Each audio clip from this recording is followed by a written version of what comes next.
There is a saying that no man is an island. Ibig sabihin po nito, individuals are interconnected and rely on each other for support and well-being. No one is self-sufficient.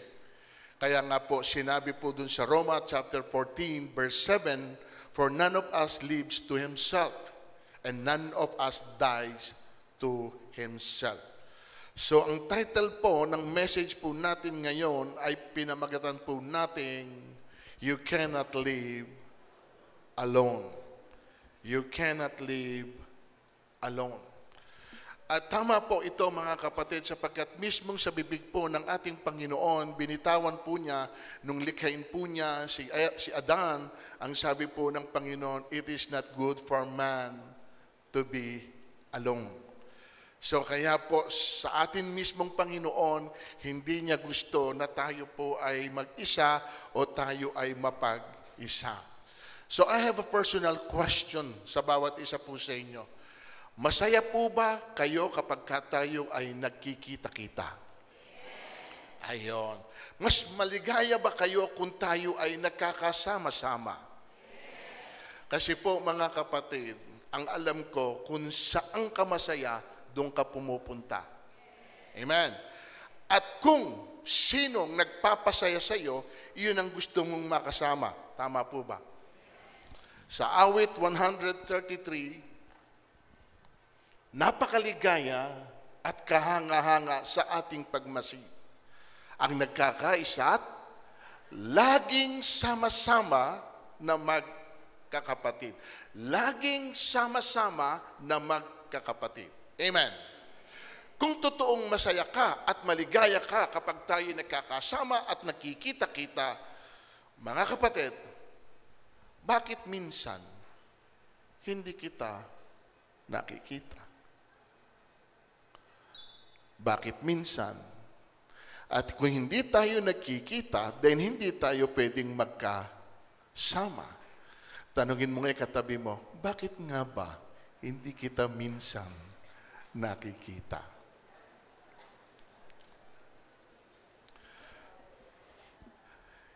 Sumagot ba? Kasi ibabalik sa iyo yung tanong eh. Kaya hindi mo ako nakikita kasi ikaw din wala. Bakit po may mga tao na inilalayo nila ang sarili sa iba? To be honest, ayaw nila sa church, ayaw nila ng fellowship. Dahil akala nila, kaya po nila ang mag-isa. Ano sabi po sa Korinto? Kaya nga mag-ingat ang sino mang nag-aakalang siya'y nakatayo. Baka siya mabuhal. So huwag po nating ilagay sa sarili natin na lagi po nating kaya at hindi natin kailangan ng isa at isa. Amen po ba mga kapatid? Huwag tayong papanatag na gano'n. Yung iba naman, mga kapatid, alam nyo, may mga kanya-kanya tayong dahilan. At ginagalang naman po natin yung dahilan ng bawat isa. Yung iba kaya lumalayo dahil hindi po nila gusto yung mga taong nakapaligid sa kanila. At lalo hindi nga po nila gusto na ito'y makasama. Hindi po natin sila pwedeng i-blame for that. Amen. Yung iba naman, kaya rin po lumalayo dahil nasaktan na. At ayaw na nila na maulit pa yung pananakit na ginawa sa kanila. Amen po. So whatever reason they have, anuman po ang dahilan, hindi pa rin po daw sapat para po ilayo natin ang atin pong mga sarili sa tao at lalo na po sa atin pong Panginoon. Kasi nadadamay minsan ng Panginoon sa pag-iwas natin at paglayo dun sa tao. Tama po ba? At lalo na kung yung tao na iniiwasan mo ay naroon sa loob ng templo. At kasama mo. And it so happen, kapatiran mo. Na wala namang kaugnayan ng Panginoon doon sa mga nangyari sa inyo, and yet pati ang Panginoon ay nadadamay dahil ayaw mo na siyang makita. Hindi mo na gustong siya'y makasama. So, yun po ang nangyayari, mga kapatid. So, mahalaga na meron tayong kasama. Basahin nyo. Mahalaga na meron tayong kasama. Sino man ang tao na yon, na ibinigay sa atin ng Diyos. Kasi, mga kapatid, Diyos din po ang naglalagay ng mga tao na dapat po nating makasama. Amen. Mga tao na dapat po nating makilala. At hindi po lahat ng mga tao na inilalagay ng Diyos sa atin, magugustuhan natin. Maniwala kayo, minsan ang ilalagay ng Diyos na tao sa iyo, yung nakakainis at nakakabwisit. At doon sina-challenge ngayon ang attitude mo, yung pagkatao mo. Lord, sa dami naman tao na pwede kong makasama, ba't ito pa? Di ba? Pero hindi natin alam, tayo po ngayon, akala natin, sinadya lang. Hindi. May mga tao na pwedeng gamitin ang Diyos. Opposite. Dun sa ine-expect mo, pero ang totoo na dinidil dito ng Diyos, hindi yung tao, kundi mismong ikaw. Kasi dun mapalalabas ng Panginoon kung ano yung tunay na karakter mo. Yung tunay na ikaw. Madali ho kasing makisama sa taong masarap pakisamahan. Lalo na't magkasundo kayo. Amen. You can write to each other. Pwede ho kahit saan. Pero kapag ka ho, sumasalunga doon sa gusto mo at hindi mo nga siya gusto, yung kanyang ugali, yung kanyang mga sinasabi, hindi ho kayo magtatagal na magkasama. Pero hindi mo alam, yung po minsan ay pinadala ng Panginoon sa iyo para po itama kung ano yung nakikita ng Diyos na mali sa buhay mo. And it's considered that as a blessing. Amen? Kaya nga sinasabi natin dito, ayan o, sino man ang tao na yon na ibinigay ng Diyos na makasama mo, you have to accept that. Amen. Mahalaga na meron kang kasama. Tinan niyo po rito, Ecclesiastes 4:9. Ang dalawa ay mabuti kaysa isa. Mas marami ang bunga ng anumang gagawin nila. Kapag nabuwal ang isa, maitatayo siya ng kanyang kasama. Kawawang nag-iisa pagkat walang tutulong sa kanya kapag siya ay nabuwal. So nakita po niyo yung purpose? Kung bakit po napakahalaga na meron po tayong kasama? Amen? Kailan? Kailan natin sila kailangan? In times of what? In times of need, in times of trouble. Kapatid, subukan mo. Kung ikay nag-iisa, pumasok ka sa banyo at bigla ka nabuwal. Mag-isa ka lang doon. Paano ka lalabas? Sariling sikap? Paano kung hindi mo nang kaya? Wala na, kapatid. Amen? Kaya nga, malalaman nyo lang. Natatandaan nyo ito. Ito, idadagdag ko lang. Minimensahe kasi natin ito sa patay. Yung mayaman, si Lazaro nando sa tarangkahan, namumulot ng mumo na nalalaglag doon sa mayaman. At imposible na hindi ito alam ng mayaman na mayroong pulubi na nasa kanyang tarangkahan. Amen. Tama po. Now, hindi niya ho yung pinapansin. Bakit? Anong pwedeng contribution ang pwedeng gawin sa akin ng isang pulubi? Siya may kailangan sa akin. Ako walang kailangan sa kanya. Amen? Okay. Now, dumating ngayon ang pagkakataon, both of them died. Tama po. Alam niyo istorya, tama?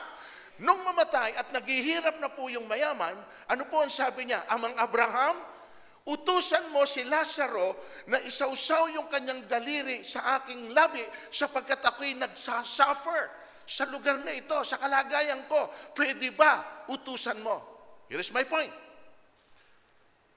Bakit ngayon kailangan niya ng tulong ni Lazaro? Na hindi niya nakita nung buhay sila pareho. You get the point?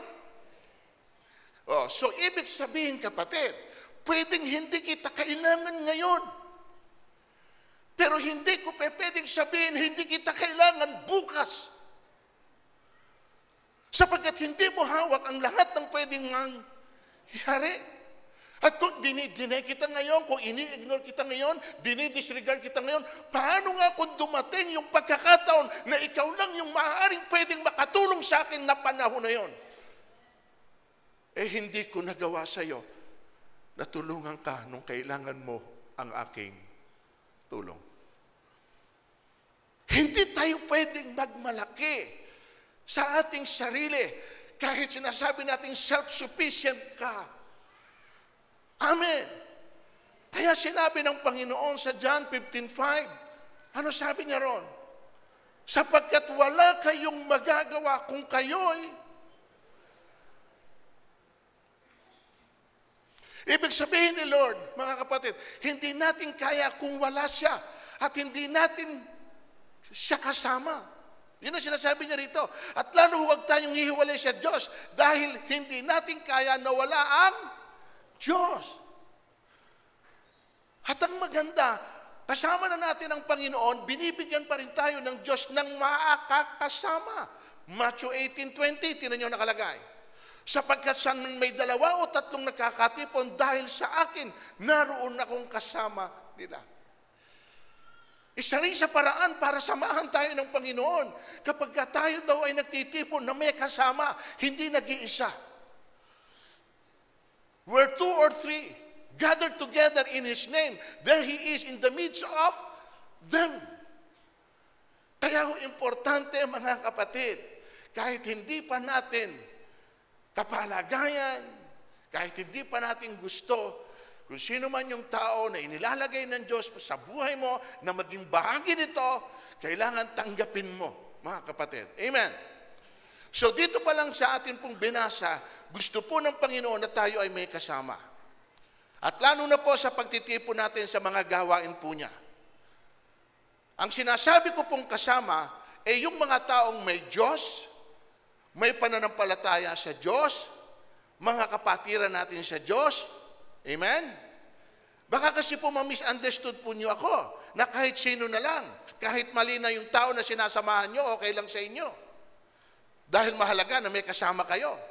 Hindi po yon ang gusto kong sabihin sa inyo. Amen?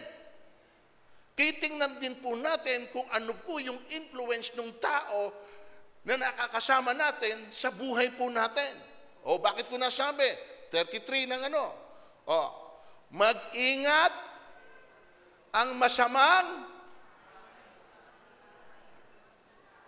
Ayan na. Kasi kung sino daw sila, nagiging ikaw.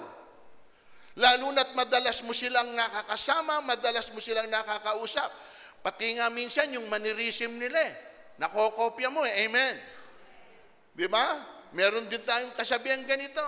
Tell me who your friends are, and I will tell you who you are. So, dinidefine who you are, depende kung sino ang iyong kasama. Kaya we should be careful, mga kapatid. Hindi naman nagiging choosy ka, pero hindi mo naman sinasabi at first tinanggihan mo, kahit hindi mo pa naman alam kung ano intention sa'yo. Pero gradually, as you go on, makikita mo yan, mararamdaman mo. Ano ba talaga intensyon nitong tao nito? Bakit dumikit sa akin? Bakit gusto ako makasama? Ano ba? Tinetake advantage ba niya ako? Ini-influensyahan ba niya ako doon sa bagay na gusto niya? So doon po dapat ma-discern natin kung ano talaga ang motibo at layunin ng isang tao na lumalapit po sa atin dahil gusto tayong makasama. Binigyan naman tayo ng spirito ng discernment. Diba? Discerning spirit ng atin pong Diyos. Amen? Para ma-recognize natin kung ano ba talaga, sino ba sila na atin pong makakasama. At ito naman ang gusto kong sabihin sa inyo in a positive sense. If ever na may ibinigay sa inyo ang Panginoon, sino man kapatid o kaibigan, kakilala, na nakita ninyong concern sa inyo, ang pagmamalasakit sa inyo, ang pagmamahal sa inyo, i-treasure nyo yun. Huwag niyong hayaan na mawala yung taong yan sa buhay niyo sapagkat yung tao na yan ay blessing para sa iyo. Amen? Kaya nakakasakit, nasasaktan tayo. Madalas akong masaktan. Bibihira lang siguro kayo.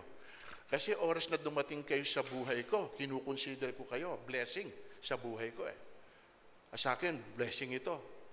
Ayan, si kuya, blessing sa akin yan. Si ate, blessing sa akin yan.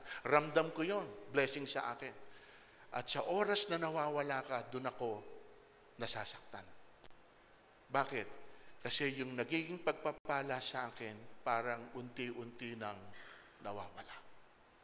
Kaya nakakasakit din tayo minsan Sapagkat mas mainam pa nga na hindi ko nakilala. Sabi nga, sana hindi na lang kita nakilala. Sana hindi na lang nahulog ang loob ko sa iyo. Sana hindi na lang ako nagbigay ng tiwala nung mag-umpisa na magkasama tayo. And then finally pala, tatalikuran mo rin ako. Yun po ang masakit na parte na pwedeng mangyari sa atin. Pero may karapatan tayo na pumili kung sino man yung gusto nating makasama. Amen? Pero kung ang Diyos na ang naglalagay, hindi natin ito pwedeng tanggihan. So mga kapatid, now, bakit ko po ito binabanggit sa inyo? Na mahalaga na meron tayong kasama. Yan po ang papakita ko po sa inyo sa umagang ito. At gusto ko pong ipaalam, basa.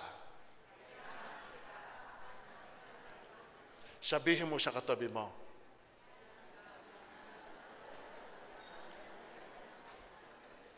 Lalo na sa mag-asawa.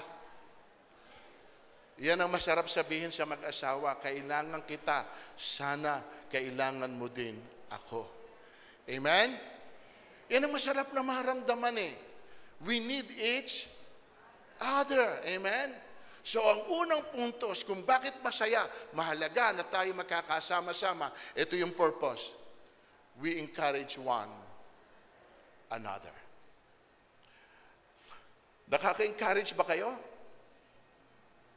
O nakaka-discourage kayo? Dapat po kasi mostly, sino man po ang nakakasama natin, nakakausap natin, nai-encourage po sila at hindi nadi-discourage. Tandaan nyo, kasi yun ang purpose mo. Magpalakas ng loob dun sa mga pinanghihinaan ng loob. O ano, tingnan nyo, sabi sa Hebrew 10:25. Basahin natin. Not giving up meeting together, some are in the habit of doing, but encouraging one another, and all the more as you see the day approaching. Tagalogin nga natin. At huwag kaligtaan ang pagdalo sa ating pagtitipong gaya ng ginagawa na lang, kundi yun ang purpose mo. Hindi ka pumaparito para sa isa lang dahilan. Pumaparito ka sapagkat may kapatid ka na ikaw lang ang pwedeng magbigay ng lakas ng loob at mag-encourage sa kanya. At paano mo siya in-encourage? Wala ka pang sinasabing anumang salita. Yung makita ka lang niya na nandiyan ka, na-encourage na siya. Amen? Yun pong ibig sabihin na palalakas natin ang loob ng isa't isa. Kasi sa totoo lang, kung kayo hindi naghahanap, may naghahanap sa inyo.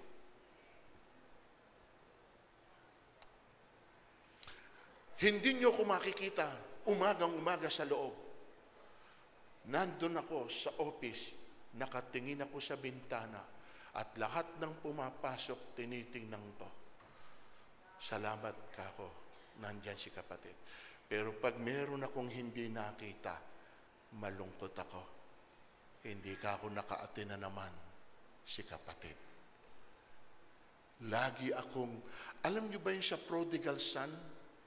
Yung tatay niya, nung umalis yung kanyang anak, mula nung umalis, araw-araw, nandun sa bintana yung ama at tinitingnan kung kailan babalik ang kanyang anak. Hindi ko sinasabing kayo mga prodigal son. Pero bilang isang tatay sa spiritual, parang kagalakan ko na lahat ng mga anak mo, nakikita mo tuwing linggo, humahangos, nagmamadali, pumupunta sa iyo. Dinadalaw ang kanilang tatay, pumupunta sa kanilang tahanan, at masayang nagpupurit, nag-aawitan.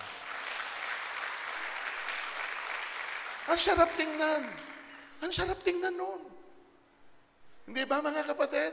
At yun lang, that alone will encourage me. And neither dapat po na-encourage din ang bawat isa sa atin.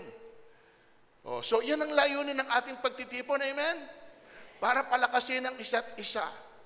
Mga kapatid, tandaan po natin, hindi po tayo laging malakas. Darating din po ang araw na panghihinaan tayo sa mga bagay na mangyayari sa atin. Pero sino ang pwedeng umalalay sa atin? Sino ang pwedeng makaunawa sa atin? Sino lang ang may concern sa atin? Sino lang? Siyempre yung taong kasama mo. Yung taong malapit sa iyo. Yung kapatiran mo na nagmamahal sa iyo. Pero paano mangyayari yan?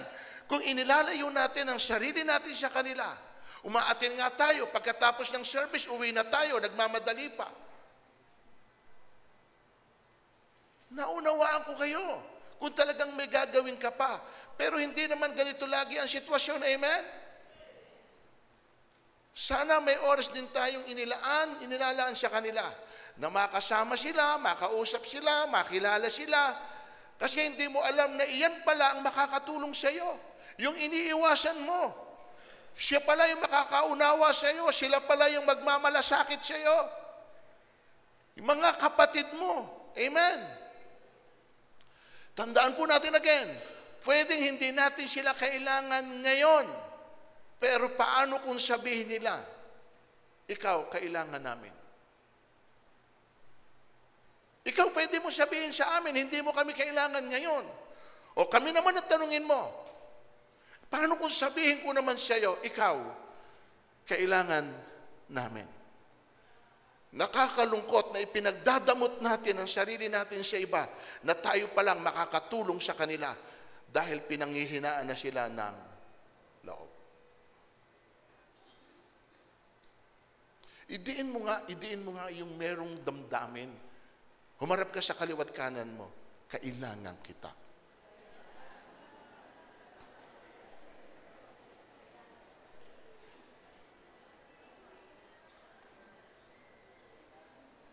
Parang hindi matanggap nung nagsabi.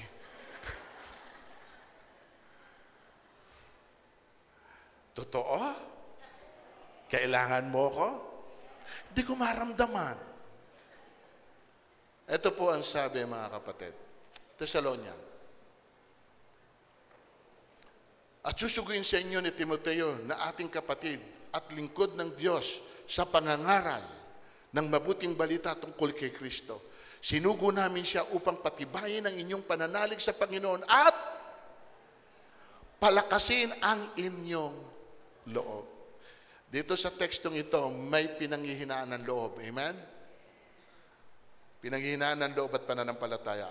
Kaya ano po ginawa ni Pablo? Pinadala po si Timoteo para palakasin niya ang loob ng kapatiran. Yan po ang papel natin sa ating mga pagtitipon para magsilbi tayong inspirasyon sa iba. Na kahit alam nila na merong ka ring pinagdadaanang tulad nila. Pero sa kabila nun, hindi ka pa rin pinanghihinaan ng loob dahil alam mo na mayroong Diyos.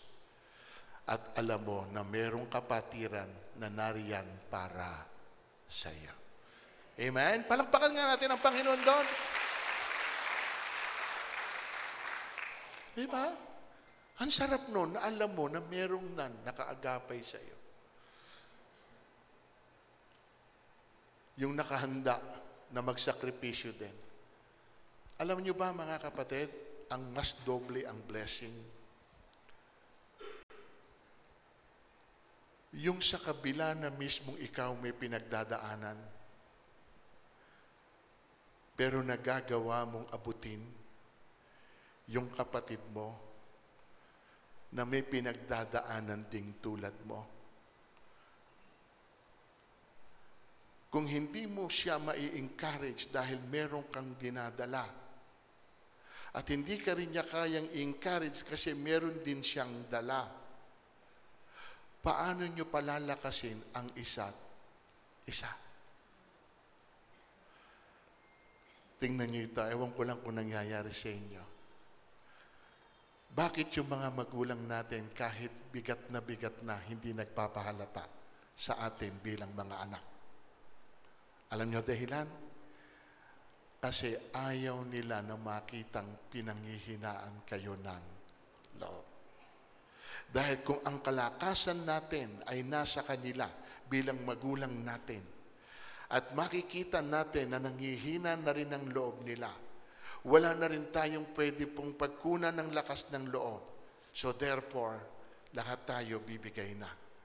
Kaya kahit hindi kaya ng isang ama, ng isang ina, hindi nagpapahalata sa harapan ng anak nila, ako man, bigat na bigat na. Pinipilit mo pa rin itayo ang sarili mo alang-alang sa kanila. So therefore, pamilya mo yun biologically, pero meron kang pamilya, you have a family spiritually. Eto, this is our family, amen? Hindi mo nga alam eh. Baka yung katabi mo nag-iisip na yung magpakamatay eh. Pero nung makita ka, nagkaroon ng panibagong sigla ng buhay. At sinabi niya, di ba? Natatandaan niyo yung kwento na yon? Kung hindi niyo natatandaan, di ba yung pastor, out of frustration, nagbikte, kumuha ng tapos tutungtong ng ganon. Nung magbibikti na siyang ganyan, biglang may kumatok na bata. Pastor, pastor, pastor, pastor. Nagulat yung pastor, diretso na sana ng pagbibikti. Pastor, si mama at si papa nag-aaway. Magpapatayan. Pwede ba ikampuntahan niyo muna at sawayin ninyo? Sabi nung pastor, istorbong bata ito. Bumaba ang pastor, pinuntahan. Nakita nga nag-aaway. Alam niyo, sabi nung pastor sa mag-asawa, ano ba kayo? Away kayo ng away? Hindi niyo ba iniisip na masarap ang mabuhay? Bakit pag sa ibang tao, kaya nating maging positibo? Pero kapag ikaw nang may dinadala, sinasarili mo, ayaw mong i-share sa iba. Bakit? Kasi natatakot ka. Dapat kami masabi sa iyo. Tama ba, kapatid? At kung may nagbabalak man dito, mga kapatid, huwag mo ituloy. Sabihin mo sa katabi mo, masarap mabuhay. Sabihin mo. Amen? Naniwala na, akala nga may magpapakamatay. Mga kapatid, pwede tayo lalo na po yung mapag-isa. Yan ang nakakatakot, yung lumalayo. Wala akong alam na kapag nagpakamatay na may kasama. May alam kayo? Ang lahat na nagpapakamatay nag-iisa.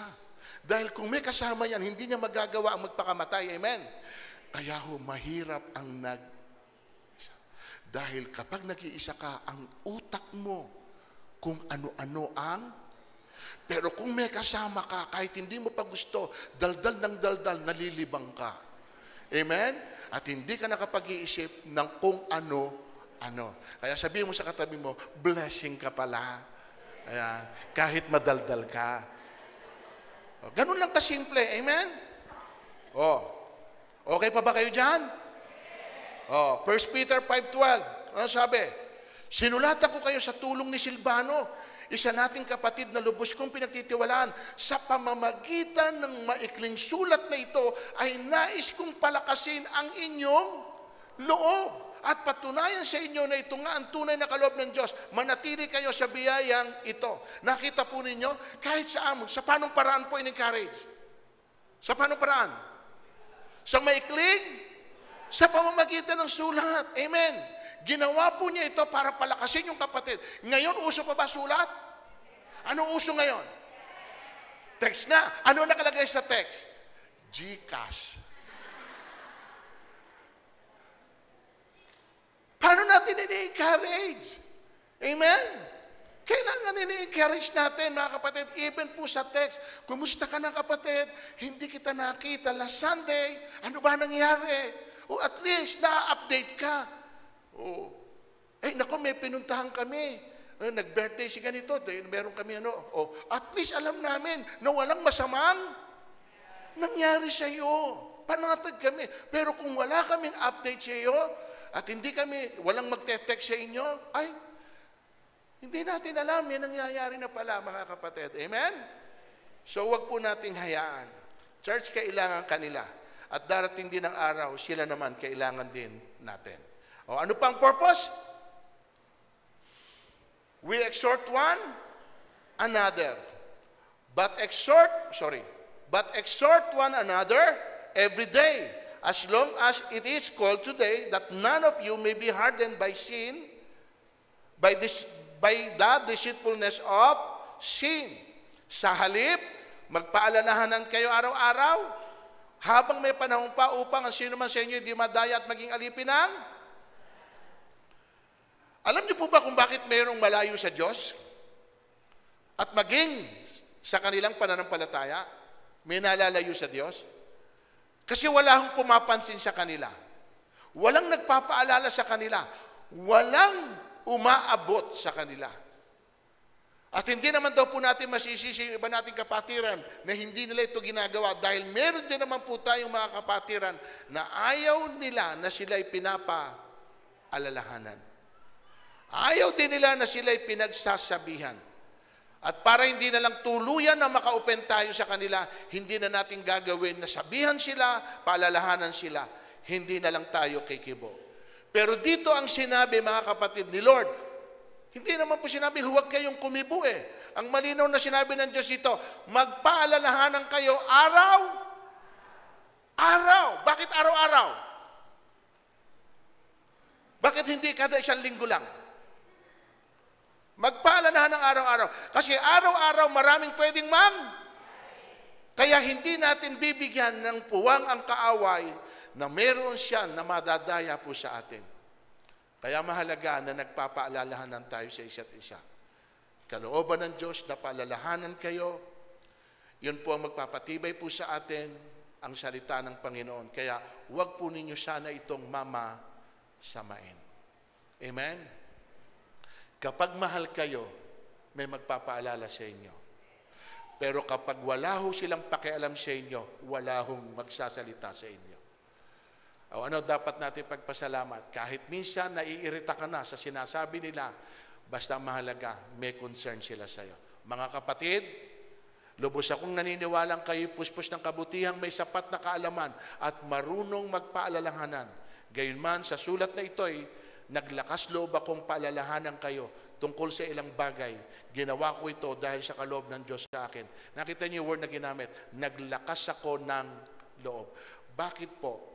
Yung bang sumulat sa iyo, kailangan pa ng lakas ng loob? Hindi. Bakit?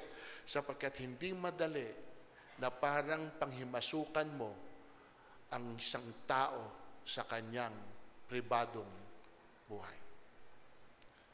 Pero kung kinakailangan at alam mo na pwede nang napapahamak yung kapatid mo, pwedeng may nangyayari ng hindi maganda, kahit sabihin mo na pwede na magalit siya sa iyo, gawin mo, lakasan mo ang loob mo at gawin mo, paalalahanan mo siya.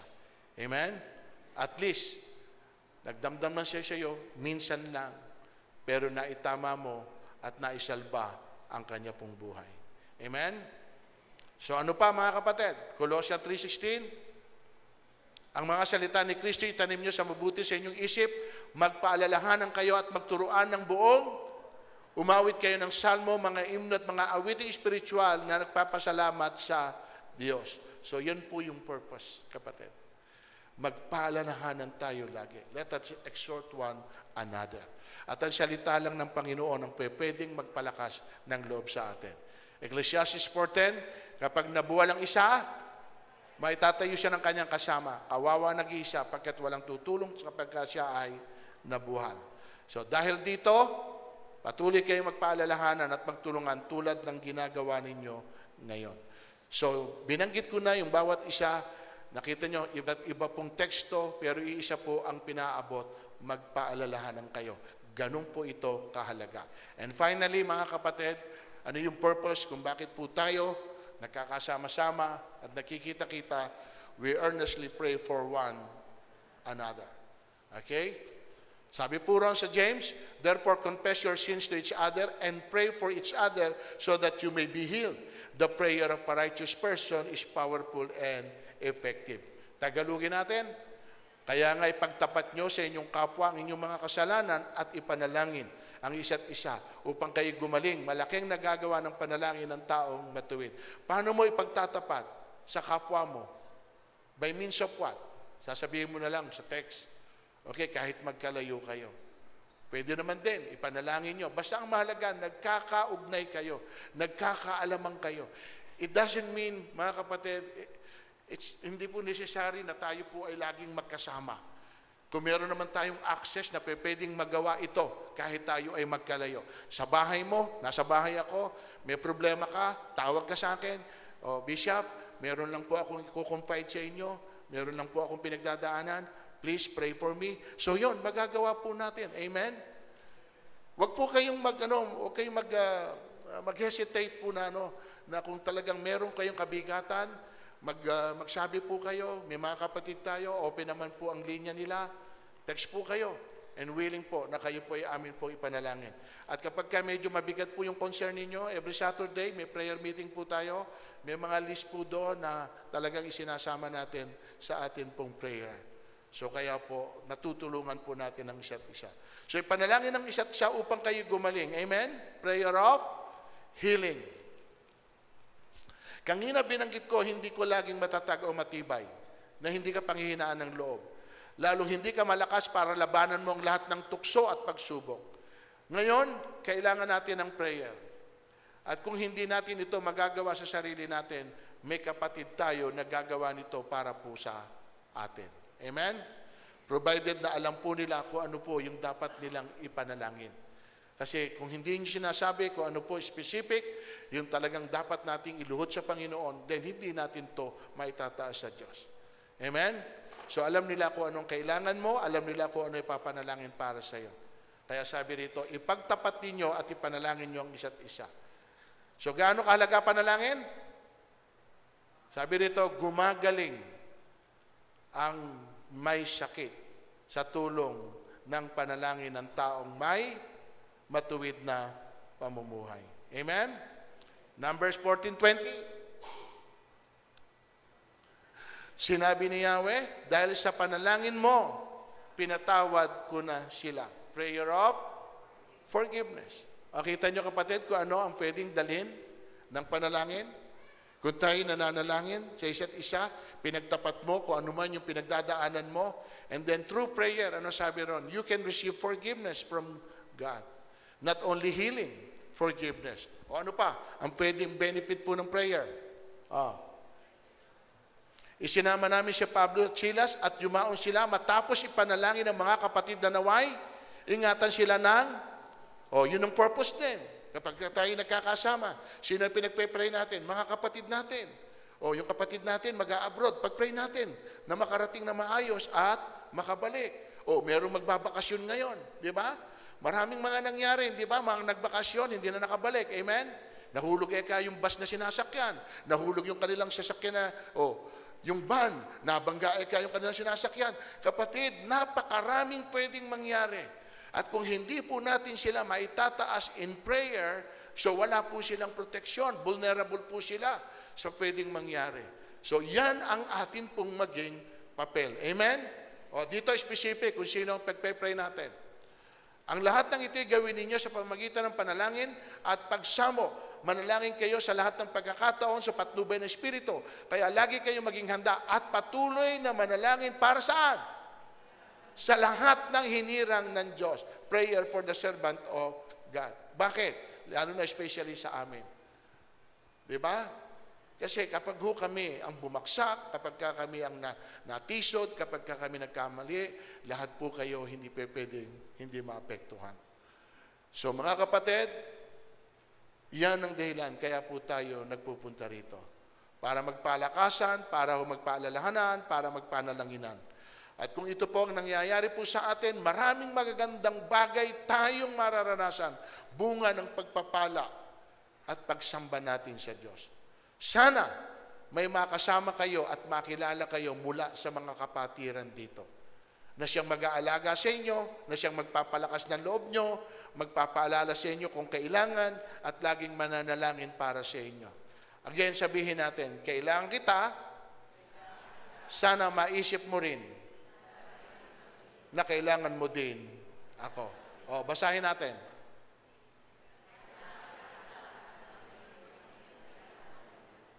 And then,